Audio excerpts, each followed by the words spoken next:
Hello friends, welcome to GMS videos. Last 3 ಕ್ಲಾಸಲ್ಲಿ ನಾನು joints ಮತ್ತು ಹೈ ಕ್ಯಾಂಡಲ್ಸ್ನ ಯಾವ ಥರ ಕ್ರಿಯೇಟ್ ಮಾಡಬೇಕು, ಕಂಟ್ರೋಲ್ಸ್ನ ಕ್ರಿಯೇಟ್ ಮಾಡಿಬಿಟ್ಟು ಜಾಯಿಂಟ್ಸ್ಗೆ ಯಾವ ಥರ ಕನೆಕ್ಷನ್ ಕೊಡಬೇಕು ಮತ್ತು ಸ್ಕಿನ್ನಿಂಗ್ ಯಾವ ಥರ ಮಾಡಬೇಕು ಅಂತ ನಾನು ಹೇಳ್ಕೊಟ್ಟಿದ್ದೆ. ಇವತ್ತಿನ ಕ್ಲಾಸಲ್ಲಿ ಬ್ಲೆಂಡ್ ಶೇಪ್ಸ್ನ ಯಾವ ಥರ ಕ್ರಿಯೇಟ್ ಮಾಡಬೇಕು ಮತ್ತು ಈ ಆಬ್ಜೆಕ್ಟ್ಗೆ ಯಾವ ಥರ ಕನೆಕ್ಷನ್ಸ್ ಕೊಡಬೇಕು ಅಂತ ನಾನು ಹೇಳ್ಕೊಡ್ತಾ ಇದ್ದೀನಿ. ಸೊ ಬ್ಲೆಂಡ್ ಶೇಪ್ಸ್ ಅಂದರೆ ಏನು, ಇವಾಗ ಈ ವಿಡಿಯೋದಲ್ಲಿ ನೋಡ್ತಿದ್ದೀರಲ್ವ, ಫಸ್ಟು ಇದು ಬಾಕ್ಸ್ ಆಗಿರುತ್ತೆ, ನೆಕ್ಸ್ಟ್ ಇದು ಮಾನ್ಸ್ಟರ್ ಆಗಿ ಕನ್ವರ್ಟ್ ಆಗ್ತಿದೆ ಅಲ್ವಾ. ಸೊ ಇದನ್ನು ಯಾವ ಥರ ಮಾಡಬೇಕು ಅಂತ ನಾನು ಹೇಳ್ಕೊಡ್ತಾ ಇದ್ದೀನಿ. ಫಸ್ಟು ಈ ಮಾಡೆಲ್ ಟಿ ಪೋಸಲ್ಲಿ ಇದೆಯಾ ಚೆಕ್ ಮಾಡ್ಕೊಳ್ಳಿ, ರೆಸ್ಟ್ ಪೊಸಿಷನ್. ನೆಕ್ಸ್ಟ್ ಈ ಮಾಡೆಲ್ನ ಡೂಪ್ಲಿಕೇಟ್ ಮಾಡ್ಕೋತಾ ಇದ್ದೀನಿ, ಕಂಟ್ರೋಲ್ ಡಿ, ಡೂಪ್ಲಿಕೇಟ್, ಅನ್ಲಾಕ್ ಮಾಡ್ತಾ ಇದ್ದೀನಿ, ಸೈಡ್ಗೆ ತೊಗೊಳ್ಳಿ. ಸೊ ಒನ್ಸ್ ಡೂಪ್ಲಿಕೇಟ್ ಮಾಡಿದ್ಮೇಲೆ ಇದನ್ನು ಫ್ರೀಸ್ ಮತ್ತು ಡಿಲೀಟ್ ಹಿಸ್ಟ್ರಿ ಮಾಡಬಾರ್ದು, ಯಾಕೆಂತಂದರೆ ಡಿಲೀಟ್ ಹಿಸ್ಟ್ರಿ ಮಾಡಿದ್ರೆ ಬ್ಲೆಂಡ್ ಶೇಪ್ ವರ್ಕ್ ಆಗೋಲ್ಲ. ಓಕೆ, ಸೊ ಇಲ್ಲಿ ನೇಮ್ ಚೇಂಜ್ ಮಾಡ್ಕೊಳ್ಳಿ, ಇದನ್ನು ಚೆಸ್ಟ್ ಬಾಕ್ಸ್ ಮೆಶ್ ಅಂತ ತೊಗೋತೀನಿ. ಮೆಶ್ ಅಥವಾ ಎಕ್ಸ್ಪ್ರೆಷನ್ ಏನಾದರೂ ತೊಗೊಳ್ಳಿ. Okay, expression. ಸೊ ಇವಾಗ ಇದನ್ನು ವರ್ಟೆಕ್ಸ್ ಮತ್ತು ಫೇಸ್ ಎಡ್ಜಸ್ ಇಟ್ಕೊಂಡು ನಾವು ಬ್ಲೆಂಡ್ ಶೇಪ್ ಆಗಿ ಕನ್ವರ್ಟ್ ಮಾಡ್ಕೋಬೇಕು. ಬಟ್ ಯಾವುದೇ ಕಾರಣಕ್ಕೂ ನೀವು ವರ್ಟೆಕ್ಸ್ ಡಿಲೀಟ್ ಮಾಡೋದಾಗಲಿ, ಎಕ್ಸ್ಟ್ರಾ ಲೈನ್ ಫ್ಲೋ ಆ್ಯಡ್ ಮಾಡೋದಾಗಲಿ ಮಾಡೋಂಗಿಲ್ಲ. ಓಕೆ, ಸೊ ಇಲ್ಲಿರ್ತಕ್ಕಂಥ ವರ್ಟೆಕ್ಸ್ನ ಇಟ್ಕೊಂಡು ನೀವು ಚೇಂಜ್ ಮಾಡ್ಕೋಬೇಕು. ಸೊ ಸೆಲೆಕ್ಟ್ ಮಾಡ್ಕೊಳ್ಳಿ, ಸೆಲೆಕ್ಟ್ ಮಾಡಿಕೊಂಡು ಮೂವ್ ಮಾಡ್ತಾ ಇದ್ದೀನಿ ಅಷ್ಟೇ. ನೋಡಿ, ಕ್ಲೋಸ್ ಆಯ್ತಲ್ವ. ಇಲ್ಲಿ ಟೀತ್ ಓಪನ್ ಇದೆ, ಸೊ ಇದನ್ನು ಸ್ವಲ್ಪ ಹಿಂದೆ ತಗೊಳ್ಳಿ. ಸೊ ಟೀತ್ ಕಾಣಿಸ್ತಿದೆ ಅಲ್ಲ, ಟೀತ್ ಮೆಶ್ನ ಸೆಲೆಕ್ಟ್ ಮಾಡ್ಕೋತಾ ಇದ್ದೀನಿ.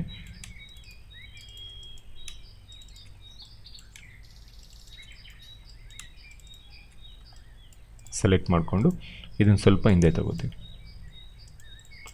ಸೊ ಮೌತ್ ಕ್ಲೋಸ್ ಆಯ್ತಲ್ವ. ಸೊ ನೆಕ್ಸ್ಟು ಈ ಲಾಕ್ ಪೊಸಿಷನ್ಗೆ ತೊಗೊಂಡೋಗ್ತೀನಿ. ಫಸ್ಟ್ ಇದು ಲಾಕ್ ಆಗಿರುತ್ತೆ, ನೆಕ್ಸ್ಟ್ ಓಪನ್ ಆಗುತ್ತೆ ಅನ್ನೋ ಥರ. ನೆಕ್ಸ್ಟು ಈ ಹೈ ಇದೆ ಅಲ್ವಾ, ಹೈ ಮೆಶ್ನ ಸೆಲೆಕ್ಟ್ ಮಾಡಿಕೊಂಡು ಪಿವೋಟ್ ಅಥವಾ ಫಸ್ಟ್ ಇದನ್ನು ಈ ಥರ ರೊಟೇಷನ್ ಮಾಡ್ಕೊಳ್ಳಿ. ನೆಕ್ಸ್ಟು ಇದನ್ನು ಟ್ರಾನ್ಸ್ಲೇಟ್ ಮಾಡ್ಕೋಬೋದು, ಇಲ್ಲ ಪಿವೋಟ್ನ ಚೇಂಜ್ ಮಾಡಿಕೊಂಡು ಕರೆಕ್ಟ್ ಪೊಸಿಷನ್ಸ್ಗಾದರೂ ತೊಗೋಬೋದು. ನೋಡಿ, ಈ ಥರ ಸ್ವಲ್ಪ ರೊಟೇಷನ್ ಮಾಡ್ಕೋತೀನಿ.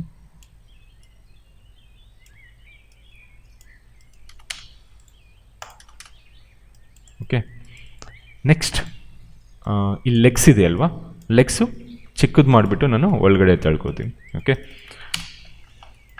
So press DV and snap, scale ಮಾಡ್ಕೋತಾ ಇದ್ದೀನಿ ಚಿಕ್ಕದು ಮಾಡ್ಕೊಳ್ಳೋದಕ್ಕೆ. So press DV and snap, ನೋಡಿ DV ಆ್ಯಂಡ್ ಸ್ನ್ಯಾಪ್, ಚಿಕ್ಕದು ಮಾಡ್ಕೊಳ್ಳಿ.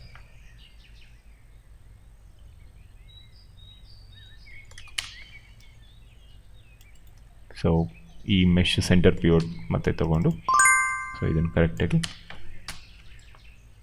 ಕಾಣದೇ ಇರೋ ಥರ ಇಟ್ಕೋತೀನಿ ಇಲ್ಲಿ.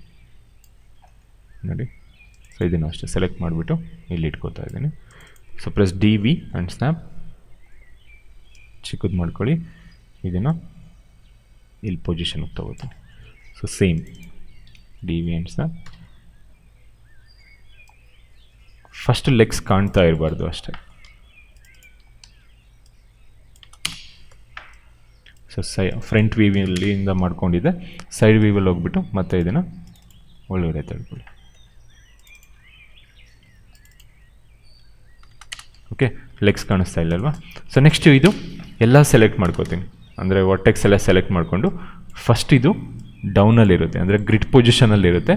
ಒನ್ಸ್ ಮಾನ್ಸ್ಟರ್ ಆದಮೇಲೆ ಅದಕ್ಕೆ ಲೆಗ್ಸ್ ಬರುತ್ತಲ್ವ, ಆವಾಗ ಮೇಲೆ ಹೋಗುತ್ತೆ ಅನ್ನೋ ಥರ. ಓಕೆ, ಸೊ ಇವಾಗ ಒಂದು ಎಕ್ಸ್ಪ್ರೆಷನ್ನ ನಾನು ಕ್ರಿಯೇಟ್ ಮಾಡ್ಕೊಂಡಿದ್ದೀನಿ. ಈ ಎಕ್ಸ್ಪ್ರೆಷನ್ನ ನಾನು ಇದಕ್ಕೆ ಕನೆಕ್ಟ್ ಮಾಡಬೇಕಲ್ವ. ಸೊ ಫಸ್ಟ್ ಎಕ್ಸ್ಪ್ರೆಷನ್ನ ಸೆಲೆಕ್ಟ್ ಮಾಡ್ಕೊಳ್ಳಿ. ನೆಕ್ಸ್ಟ್ ಮೇಯ್ನ್ ಆಬ್ಜೆಕ್ಟ್ನ ಸೆಲೆಕ್ಟ್ ಮಾಡಿಕೊಂಡು ಇಲ್ಲಿ ಡಿಫಾರ್ಮಲ್ಲಿ ಬ್ಲೆಂಡ್ ಶೇಪ್ ಅಂತ ಆಪ್ಷನ್ ಇರುತ್ತೆ. ಓಕೆ, ಕ್ಲಿಕ್ ಮಾಡಿ.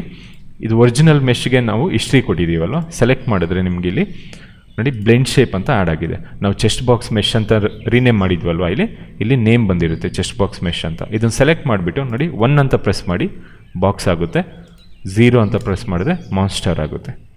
ಓಕೆ, ನಮಗೆ ಸ್ಟಾರ್ಟಿಂಗ್ ಯಾವ ಥರ ಇರಬೇಕು, ಫಸ್ಟ್ ಇದು ಬಾಕ್ಸ್ ಆಗಿರಬೇಕು, ನೆಕ್ಸ್ಟ್ ಮಾನ್ಸ್ಟರ್ ಆಗಬೇಕಲ್ವಾ. ಇಲ್ಲಿ ಫಸ್ಟ್ ಮಾನ್ಸ್ಟರ್ ಇದೆ, ಆಮೇಲೆ ಬಾಕ್ಸ್ ಆಗಿ ಕನ್ವರ್ಟ್ ಆಗ್ತಿದೆ. ಸೊ ಇದನ್ನು ನಾನು ರಿವರ್ಸ್ ಮೆಥಡಲ್ಲಿ ಮಾಡ್ಕೋಬೇಕು ಅಂತಂದರೆ ನಾವು ಇದನ್ನು ಕಂಟ್ರೋಲ್ಗೆ ಆ್ಯಡ್ ಆಟ್ರಿಬ್ಯೂಟ್ ಆ್ಯಡ್ ಮಾಡ್ಕೋಬೇಕು. Add attribute. ಸೊ ಇದು ಫಸ್ಟು ನಾನು ಸೇಮ್ ಚೆಸ್ಟ್ ಬಾಕ್ಸ್ ಅಂತ ತೊಗೋತೀನಿ, ಚೆಸ್ಟ್ ಬಾಕ್ಸ್. ಓಕೆ, ಇಲ್ಲಿ ಮಿನಿಮಮ್ ಅಂದರೆ 0, 0 ಇಂದ 10 ಕನ್ವರ್ಟ್ ಆಗುತ್ತೆ. ನಾನು ಫ್ಲೋಟಲ್ಲಿ ಮಾಡ್ತಾ ಇದ್ದೀನಿ. 0 ಮ್ಯಾಕ್ಸಿಮಮ್ ಅಂತಂದರೆ 10 ಇದು ಮಾನ್ಸ್ಟರ್ ಆಗಿ ಕನ್ವರ್ಟ್ ಆಗೋ ಥರ. ಡಿಫಾಲ್ಟ್ 0 ಆಗಿರುತ್ತೆ. ಆ್ಯಡ್ ಮಾಡ್ಕೊಳ್ಳಿ. ನೋಡಿ 0ದಲ್ಲಿದ್ದಾಗ ಇದು ಬಾಕ್ಸ್ ಆಗಿರಬೇಕು, 10 ಇದು ಮಾನ್ಸ್ಟರ್ ಆಗಿ ಕನ್ವರ್ಟ್ ಆಗಬೇಕು. ಸೊ ಅಂದರೆ ನಾನು ಸೆಟ್ ಡ್ರಿವನ್ ಮಾಡ್ಕೋತಾ ಇದ್ದೀನಿ. ಇಲ್ಲಿ ಆ್ಯನಿಮೇಷನಲ್ಲಿ ಕೀ ಸೆಟ್ ಡ್ರಿವನ್ ಸೆಟ್ ಅಂತ ಆಪ್ಷನ್ ಇದೆ. ಆಪ್ಷನ್ ತೊಗೊಳ್ಳಿ. ಇಲ್ಲಿ ಟೋಟಲ್ 4 ವಿಂಡೋಸ್ ಇರುತ್ತೆ. ಓಕೆ, ಕಂಟ್ರೋಲ್ ಯಾವಾಗಲೂ ಡ್ರೈವರ್ ಪೊಸಿಷನಲ್ಲಿ ಇರಬೇಕು. ಮತ್ತು ಇಲ್ಲಿ ಮಾನ್ಸ್ಟರ್ ನಾವೇನು ತೊಗೊಂಡಿದ್ದೀವಲ್ವ, ಬ್ಲೆಂಡ್ ಚೆಸ್ಟ್ ಬಾಕ್ಸ್ ಅಂತ ಇದೆಯಲ್ಲ, ಇದನ್ನು ಡ್ರಿವನ್ ಪೊಸಿಷನ್ಗೆ ತೊಗೊಳ್ಳಿ. ಇಲ್ಲಿ ಯಾವುದು ಕನೆಕ್ಟ್ ಮಾಡ್ತಿದ್ವಿ, ಚೆಸ್ಟ್ ಬಾಕ್ಸಿಗೆ ಕನೆಕ್ಟ್ ಮಾಡ್ತಿದ್ವಿ. ಇಲ್ಲಿ ಬ್ಲೆಂಡ್ ಶೇಪ್ ಯಾವುದು ಕನೆಕ್ಟ್ ಮಾಡ್ತಿದ್ವಿ, ಚೆಸ್ಟ್ ಬಾಕ್ಸ್ ಮೆಶ್ಗೆ ಕನೆಕ್ಟ್ ಮಾಡ್ತಾ ಇದ್ದೀವಿ. ಹೌದಾ? ಸೊ ಇಲ್ಲಿ ಏನಾಗಿರಬೇಕು ಅಂತ ಹೇಳಿದರೆ, ಒನ್ಸ್ ಇಟ್ಸ್ ಇನ್ 10th ಪೊಸಿಷನ್, 10thಲ್ಲಿದ್ದಾಗ ಮಾನ್ಸ್ಟರ್ ಆಗಿರಬೇಕು. ಇವಾಗ ಮಾನ್ಸ್ಟರ್ ಆಗಿದೆ ಅಲ್ವಾ, ಒಂದ್ಸರಿ ಕೀ ಮಾಡಿ. ಕೀ, ಸೊ ನೀವು ಕೀ ಮಾಡಿದ ತಕ್ಷಣ ಇಲ್ಲಿ ಬ್ಲೆಂಡ್ ಶೇಪ್ಗೆ ಕೀ ಆಗಿರುತ್ತೆ. ನೋಡಿ ಬ್ಲೂ ಕಲರ್ ಇದೆ ಅಲ್ವಾ, ಬ್ಲೆಂಡ್ ಶೇಪ್ಗೆ ಕೀ ಆಗಿದೆ. ಸೊ ಇದು once it's in 0, blend shape ಏನಾಗಿರಬೇಕು, 1 ಆಗಿರಬೇಕು. ಅಂದರೆ ಬಾಕ್ಸಿಗೆ ಕನ್ವರ್ಟ್ ಆಗಬೇಕು. ಕೀ ಮಾಡಿ, ಕ್ಲೋಸ್. ನೋಡಿ ಸೆಲೆಕ್ಟ್ ಮಾಡಿಬಿಟ್ಟು ಚೆಕ್ ಮಾಡಿ. 0 ಇದ್ದಾಗ ಬಾಕ್ಸ್ ಇದೆ, 10ಗೆ ಹೋದಾಗ ಮಾನ್ಸ್ಟರ್ ಆಗಿ ಕನ್ವರ್ಟ್ ಆಗ್ತಿದೆ. ನೋಡಿ 0, 10. ಬಟ್ ಇದು ಸ್ಲೋ ಔಟ್ ಇರುತ್ತೆ. ಸೊ ಇದನ್ನು ಲೀನಿಯರಾಗಿ ಕನ್ವರ್ಟ್ ಮಾಡ್ಕೋಬೇಕು. ಅಂದರೆ ಪ್ರಿನ್ಸಿಪಲ್ಸ್ ಆಫ್ ಆ್ಯನಿಮೇಷನಲ್ಲಿ ಟ್ಯಾಂಜೆಂಟ್ ಆಟೋಮೆಟಿಕ್ಕಾಗಿ ಸ್ಲೋ ಔಟ್ ತೊಗೋತಾ ಇದೆ. ಸೊ ಚೈಲ್ಡ್ನ ಸೆಲೆಕ್ಟ್ ಮಾಡಿ. ಯಾವುದು ಚೈಲ್ಡು, ಮಾನ್ಸ್ಟರ್ ಅಲ್ವಾ ಕೊಟ್ಟಿದ್ದು. ಆ್ಯನಿಮೇಷನ್ ವಿಂಡೋದಲ್ಲಿ ವಿಂಡೋಸ್ ಆ್ಯನಿಮೇಷನ್ ಗ್ರಾಫ್ ಎಡಿಟರ್ಗೆ ಹೋಗ್ಬಿಟ್ಟು ನೋಡಿ, ಇಲ್ಲಿ ಸ್ಲೋ ಔಟ್ ಇದೆ.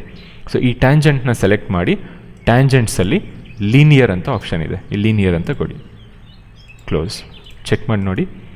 ಸೊ ಇದು ವರ್ಕ್ ಆಗ್ತಿದೆ. ಓಕೆ, ಸೊ ಒಂದ್ಸರಿ ರಿಗ್ನ ಕರೆಕ್ಟಾಗಿದೆಯಾ ಚೆಕ್ ಮಾಡಿ ನೋಡಿ.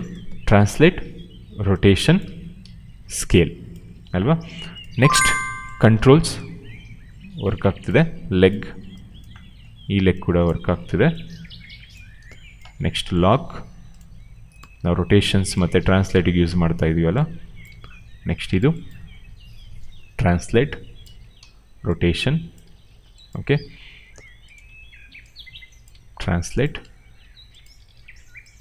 ಟ್ರಾನ್ಸ್ಲೇಟಿಗೆ ವರ್ಕ್ ಆಗ್ತಿದೆ. ನೆಕ್ಸ್ಟ್ ಇದು ಸೇಮ್ ಕ್ಲೋಸ್ ಮತ್ತು ರೊಟೇಷನ್ಸ್ಗೆ ಯೂಸ್ ಮಾಡ್ತೀವಿ. ಇದು ಹೈಬಾಲ್, ಇದು ಅಪ್ಪರ್ ಲಿಪ್, ಇದು ಲೋವರ್ ಲಿಪ್. ಓಕೆ, ಸೊ ಇಲ್ಲಿ ಮೇನ್ ಕಂಟ್ರೋಲಲ್ಲಿ ನಮಗೆ ಒಂದು ಫೀಚರ್ ಆ್ಯಡ್ ಮಾಡ್ಕೊಂಡಿದ್ವಿ. 0ದಲ್ಲಿದ್ದಾಗ ಬಾಕ್ಸು, 10ನಲ್ಲಿದ್ದಾಗ ಮಾನ್ಸ್ಟರ್ ಆಗಿ ಕನ್ವರ್ಟ್ ಆಗುತ್ತೆ. ಗೊತ್ತಾಯ್ತಲ್ವಾ? ಬ್ಲೆಂಡ್ ಶೇಪ್ಸ್ನ ಕ್ರಿಯೇಟ್ ಮಾಡಿಬಿಟ್ಟು ಕಂಟ್ರೋಲ್ಗೆ ಯಾವ ಥರ ಕನೆಕ್ಷನ್ ಕೊಡಬೇಕು ಅಂತ. ಇಲ್ಲಿಗೆ monster chest box rigging 4 classes complete ಆಯಿತು. ಈ ವಿಡಿಯೋ ನಿಮ್ಗೆ ಇಷ್ಟ ಆಗಿದ್ದರೆ ಲೈಕ್, ಶೇರ್ ಮತ್ತು ಕಮೆಂಟ್ ಮಾಡಿ. ನನ್ನ ಚಾನಲ್ಗೆ ಸಬ್ಸ್ಕ್ರೈಬ್ ಮಾಡ್ಕೊಳ್ಳಿ. ಮತ್ತು ಅಲ್ಲಿ ಬೆಲ್ ಬಟನ್ ಕಾಣ್ತಿದೆಯಲ್ಲ, ಅದನ್ನು ಕ್ಲಿಕ್ ಮಾಡಿ. ನೆಕ್ಸ್ಟ್ ನಾನು ಮಾಡ್ತಕ್ಕಂಥ ಎಲ್ಲ ವಿಡಿಯೋಗಳು ನಿಮಗೆ ಅಪ್ಡೇಟ್ ಆಗುತ್ತೆ. Thank you.